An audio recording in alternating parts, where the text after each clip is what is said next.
I'm Corey. We're at the Learning House. Welcome, Rowan Atkinson from Canadian A Educational Resources. I'm so thrilled to have you here to share about your resources. Before we start, I would just love for you to share with our audience why it is that you started Canadian A Resources. What is your passion and why have you given us these resources? Thank you so much for having me, Corey. It's an honor to be here. I actually used to make curriculum for fun when I was 10 years old. My brother and I would be playing school, and he had to wait for 2 hours while I created the teacher book, the worksheets, etc. So it's been in there for a long time, and I was always planning to teach. And that ended up taking the form of homeschooling our 4 children. So we really enjoyed audio histories in our homeschool. And one day I was listening to one in the car, not even with any children in the car. And and I thought, we need a Canadian one of these, and someone should create that. And then I thought, wait, I have a degree in history. I could create that. And it was just this inspirational moment in the car. And so then I started researching and writing Headphone History Volume 1, which led to Volume 2. And then we'll be talking about geography later. And I have a little story of how I got into that as well. So that's how I got inspired to start creating these resources, the ones that I wish I had when I was homeschooling. And so we have Headphone History Volume 1 and Volume 2, and they are audiobooks. And then I created workbooks to go with them. They're up on the screen there, and the workbooks are reproducible. They have coloring pages, crossword puzzles, questions, project ideas, and quizzes and tests if you want to be all schooly with them. And then I've just come out with, yes, all the lessons are planned for you. So since I homeschooled myself, I really know how people's homeschools go, like the reality of homeschooling. And so I try to design so much flexibility into these. It could be as simple as listening to the audio in the car on the way to piano lessons and checking it off your guilt list that there. Now we've covered Canadian history and we've learned something while we're driving in the car, and that's reality. But then if you want to make it more schooly, or you want to maybe have a little less visual screen time, on a rainy day or in the summer or on a road trip, you can listen to the audio, and then your kids or your students, if you're using it in a classroom, can also just listen and color, do the word finds, do the crosswords, and they'll still learn more Canadian history than most Canadian adults know right now. And then you can take it up to the level of full curriculum with the questions, quizzes, and tests and all of that. So it can go for as little to as much as you like. And there are copy work pages for the younger ones, like grade 1 and 2. So they can just copy the simple sentences and read the simple sentences to go with the same material. So your whole family can do it all at the same time as well. And so that's a nice feature. So Volume 1 covers from time immemorial, we don't exactly know when that is, to about 1670 in Canadian history. And there's some geography in there as well, because you can't know your history unless you understand the place of where it happened. So we do have some landform regions and other geographical things in there.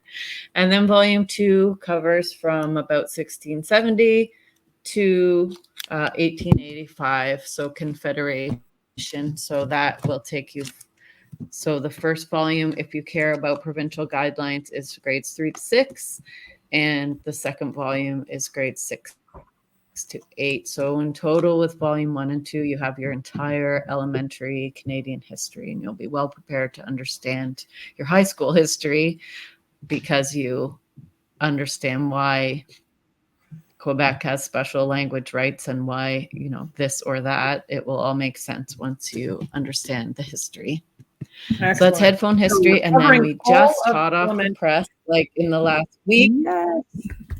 Yes. all of elementary. That's right. And then this is now, I've been asked for a written text.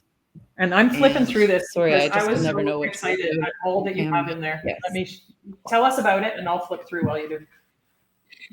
Sure. So I wanted this to be more than just a transcript of the audiobooks. I wanted it to be a genuine history textbook that has still stories and legends, and it's interesting, beautiful vintagey illustrations and maps, and it has different fonts and different writing for different reading levels. So it carries that same idea of the copywork sentences and Very the diverse. simpler reading. And then it has the detailed reading. And so you'll notice up where Corey's turning the page there, there is a picture of a CD there, and it does tell you what CD or MP3. We do have that available digitally, the audio as well. You can, if you want to follow along, if it's not word for word, but if you do want to connect it back to the audiobook, that will help you know where to listen. And so there's a glossary of terms. There's the suggested, so those are the copywork pages. The little pencil icon there shows where they can copy and read the simple sentences for the younger ones. And then that text box there is sort of the medium ability readers. And then the rest of the text is more detailed for advanced readers or for the parent or teacher to read. And so you'll recognize, if you have the workbooks already, you'll recognize some of the illustrations and some. And those illustrations that you'll recognize we have the young, middle, and older. Yeah. Sorry for interrupting there. Yeah, for the whole family. That's okay. That's okay. I just wanted to point out that the line illustrations that that are also in the workbooks were actually created by a homeschooled teen. So that's kind of a fun fact as far as the books go. This stuff here. Yeah. Oh, not that one. Those came from one of the companies that provided very good illustrations for a lot of them is called Vintage Illustrations. And I designed the book through Canva, which is like a graphic design program, which is very addictive. So I'll warn you, if you get into Canva, you'll start making all sorts of things, church bulletins, anything with Canva. Exactly. So, but that one there of the carvings from Canada's first people, those were done by Rebecca Herman, who's a homeschooled teen, and now she's a young adult and has her own first book out on Amazon. I might add a little plug for her, but yeah. So there are questions in there, so you don't even need the audio or the workbook, but of course it's better if you do get them. But if you just want a textbook, there are questions in there, and you can use it like a textbook if you want to. Okay. Or just a fun reading book because it's so interesting. So each of these pieces are available separately and are useful separately, correct? Like, do I need other, like, can I use the workbook even without, or do I need something to go with the workbook? I feel like the workbook would be the least useful. Actually, I shouldn't say that. The workbook is also good for use if you're doing unit studies. For example, if you're doing a unit study on First Nations cultural groups, then you can just print off or copy only the sheets on those topics, because they'll be getting coloring pages that can form like the cover of a lap book. And then there are crossword puzzles and matching sheets and different things like that. So if you're only studying certain topics, or say you're studying the Norse, then it's very useful for that as well. So the workbook is useful on its own for unit studies, but I do really think that it's better with either the textbook or the audiobook, or both. All right. And to be honest, Smiles Per Dollar, this is a very economical curriculum. Rowan, you've produced something for Canadian families that's very approachable for them. The whole set together, very useful without being over $100. It's the textbook, the workbook, and the audios, but we could just do the textbook and the workbook, or the textbook and the audio, or sorry, the textbook and well, each of those pieces, textbook and the audio, the textbook and the workbook, and so on. So I really like that. And I like the dynamic nature of younger, middle, older, of activities and coloring sheets. And you've got lesson outlines, and you've got copy work and all those kinds of things. And dun, da, da, da, you know that this got me excited. What's in the back of the book? The reading list. Yay! Suggested reading lists and activity books and picture books and novels that go like with the topic. I didn't show you. There you are. Suggested reading here. Dun, da, da, da. You've got reading lists organized by like subjects and times, right? First Nations, early immigration, geography, and so on. So really neat. I really think that's excellent. And of course, the next question that all the moms are going to have is there a textbook for volume 2? So yes, we're working on that. It's not finished yet. I'm aiming to be done for Christmas if you're listening to this in real time. It's got more content than volume 1, so it's going to be faster at things the second time around because I've already chosen my fonts and formatting and the main idea, and then I just have to just plug it in and edit. So yes, there will be a volume 2. I originally wanted to make one beautiful hardcover textbook covering all of it, but then I realized it was going to be 400 pages and it would be unaffordable. So that's why I decided to make it into the paperback copy and to make it into 2 volumes because I want you to be able to afford it. And so you mentioned that the reason why I price things reasonably is because that's kind of my mission, is to get these into your hands in a way that is affordable for you, but also helps like pay for my time as well. So it helps my family and it helps your family. Yeah. So. And that's what we often find. Like we have families that will call and say, I can't find enough Canadian resources. First of all, come to us. We have gobs and gobs of Canadian resources. We have put the time into trying to find these resources for you. There is stuff available. But yes, there's a limited interest in or ability to create Canadian specific resources, because unlike American resources where there's 10 times the population and 10 times the homeschoolers, we're a much smaller population, and it takes so much more for Canadian authors, publishers, and vendors, distributors to break even, to be able to take this from a labor of love to something that you can support your family, or at least your writing addictions with. So it takes a lot for us as, and we are Canadian publishers and authors as well here at the Learning House. I understand that it is a labor of love primarily, but we also want to honor you by making sure that you make what is reasonable with your investment. So thanks for doing that. Thanks for making it available. And thanks for doing that slogging over something like a volume 2 of an elementary history of Canada that families want and need, and will be excited to share with them. So I'm going to transition to high school geography. Swing the pendulum. Talk to me about high school geography. Sure. So I said that I had a degree in history, but I also have a minor in geography. So history and geography are kind of my jam. Geography covers every subject too. So it's actually really quite interesting because it affects every subject area. But the Learning House actually is part of my story of creating these geography resources.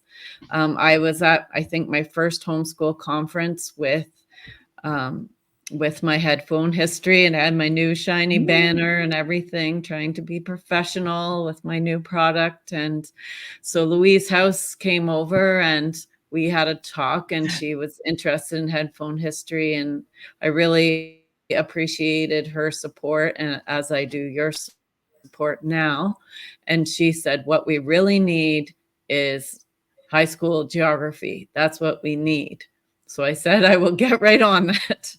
So what I did is, because there are existing Canadian geography textbooks, so currently making connections and Yeah, I've got that here. making connections. And then there's also the Encounter Canada textbook as well, which is the first one I did.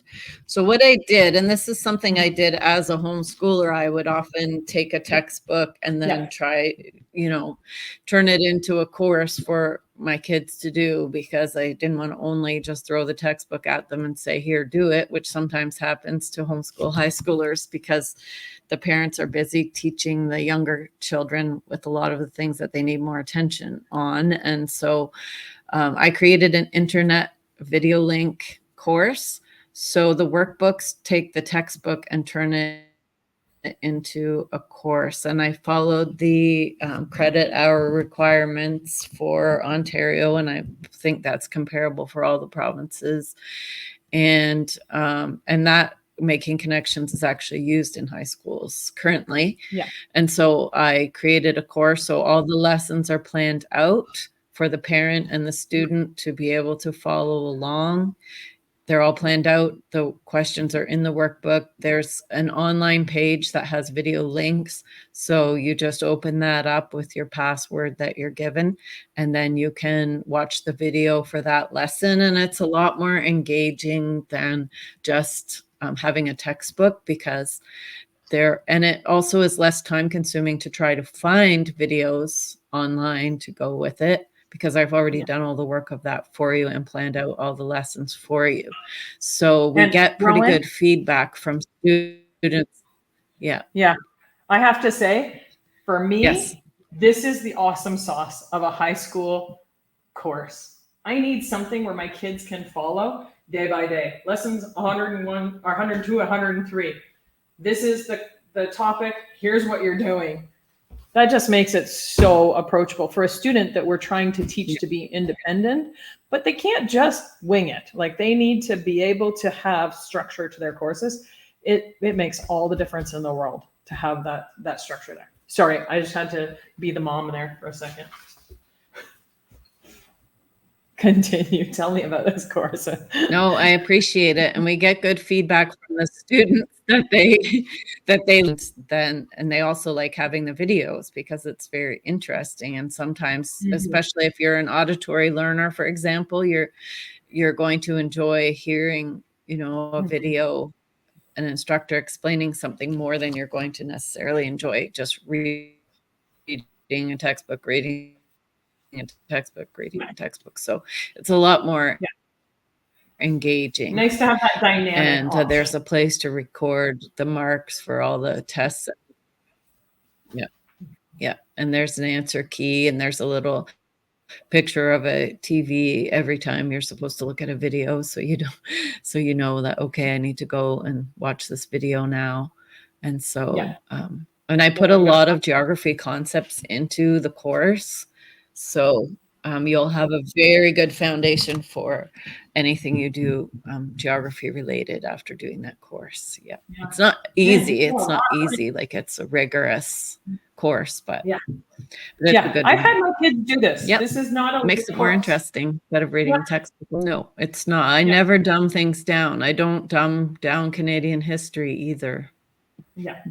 I have adults that actually buy headphone history to just listen to in the car so they can learn about history, and they're not homeschoolers, and they not teachers. They just want to learn. So a question that often comes up. It's a good course, and the kids seem to like it. Yeah. And we go through oodles of this. You know this, Rowan. But when families call and they say, I need a Canadian history course for my, this is the one that we have. This is what we send them to, because A, it's what's available. There's not other people producing this, but B, I do believe it's a solid course. For the homeschooling family, like, there's other textbooks out there, there's other things, but to make it approachable for the homeschooling family with something like this outline day by day, takes it from just read a textbook to let's make this really a course for our kids. and it gives them the depth that they need at that high school level. So I really appreciate that as both a mom and as somebody who talks with people all across the country, helping them to prepare their students for next steps in the high school years. So, and it does fulfill the mandatory Canadian geography. Oops, I'm losing you. I think I'm getting poor reception here. It may just high school. It does fulfill all of those requirements, and we've had for those who have. Whoops, I'm losing you a little bit there. For I was those who have free credit, and we have had guidance. Okay, so I'm just going to reiterate. We have had guidance departments look at this course and recognize it. Yes, absolutely. I have had one of my students gain equivalency at a high school level for having taken this course. That said, that's a very discretionary process, so there's no guarantees that a school is going to take this, but yes, there's also not good reason not to, because it is using a high school-based classroom text. So it's a very defensible course in terms of seeking equivalency if your student is going into to high school at the high school, looking for equivalency. I'm going to mention just really briefly too, Rowan, we do have the previous edition of your book still available. This is not one that we're usually selling to people because it does use an out of print book. But if your students have previously done the course and you have Encounter Canada, or you find yourself in possession of this text, Encounter Canada, we do still have the course available because you've put the work into making this course and then into remaking it with a new textbook when that textbook went out of print. So kudos, thank you for doing that. And this is something that most families are going to need, this companion workbook with for making connections. But if you do have that previous edition text, which is called Encounter Canada, then we have still got the workbooks for those. Really appreciate that you make those available as well for students who are, for families who have the previous edition textbook. My dream is to make more courses that for high schoolers that I'm in the video teaching and so on, but I just need to free up a bit more time to be able to dive into that. Since I have known you, you've always been very ambitious with making new resources and providing things. You're constantly doing so much. I admire you for all that you've contributed to our Canadian homeschool resources. I have one more question before we go, and that is one that we're often asked is this a Christian resource specifically? You know that our heart here at the Learning House is that we have vetted all of the materials here as being appropriate for a Christian homeschooling family. That said, we know that what I think is appropriate, other families may not feel is appropriate. And we do have resources like Making Connections that isn't specifically a Christian resource, but that you have made approachable for that Christian homeschooling family. So is this specifically a Christian resource? Is it one that can be used by families who don't have a religious background? Because we do make those resources available as well. You don't have to be seeking out Christian resources in order to find resources here at the Learning House. Is this for a Christian family, or is this for homeschoolers in general? It's for Canadian homeschooling families. That was my point of making these just to make Canadian resources. I'm a Christian, so I'm not likely to create something that I wouldn't want my own children to use. What I've done with the geography textbook, because it is definitely a secular textbook and it has some, very old age of the earth kind of slants to it. I point those out. I do challenge certain assumptions. Like if you say the climate has changed such and such way over millions or thousands of years, but we've only been recording climate data for 200 years, then yes, the climate has changed. We're not in an ice age anymore in Canada, so I'm not denying that. But if you're going to cite things statistically, I'm going to challenge you if you're pretending that you have data that you haven't been keeping during that So just opening our eyes. time. So I do challenge some assumptions. And I also include some Christian geological videos and things like that. Yeah. Yeah. Right. So the non-religious family can discern, hey, this is probably not something let's all be honest. Yeah. It's kind of but my the perspective. Idea is that, and then with the history. We can both approach we can approach this topic from both a long earth perspective and a young earth perspective and see what kind of conclusions we can bring our students to. And our students have they're at this high school level where we want them to practice those critical thinking skills. And this is a great time to present them with, here's one way of looking at it. Here's another way of looking at it. Let's think through that and discuss that. Yeah. I appreciate and with that. The history, thank you. With the history, it's obviously you can't make a Christian history of pre-colonial Indigenous people because they didn't have Christianity. They didn't have Christianity then. Yes. They were, they had shamanism and different things, what those cultural groups believe. Right. But as you get into post-colonial or colonial history, the prevailing worldview of the Europeans at that time was Christianity. So people had Christian faith, and that informed some of their social justice that they were doing, and so on. So I'm just trying to be honest and kind and include everyone, in terms of how I'm presenting the history. But my goal was not to present a history.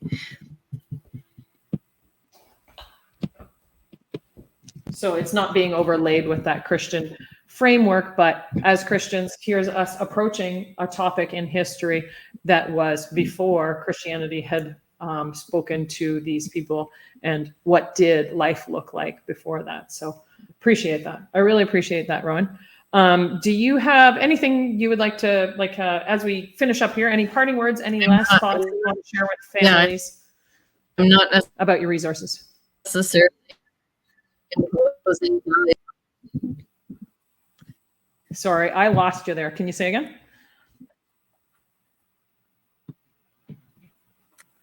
No, I'm here for you, and you can email me at info. Very good. That's okay.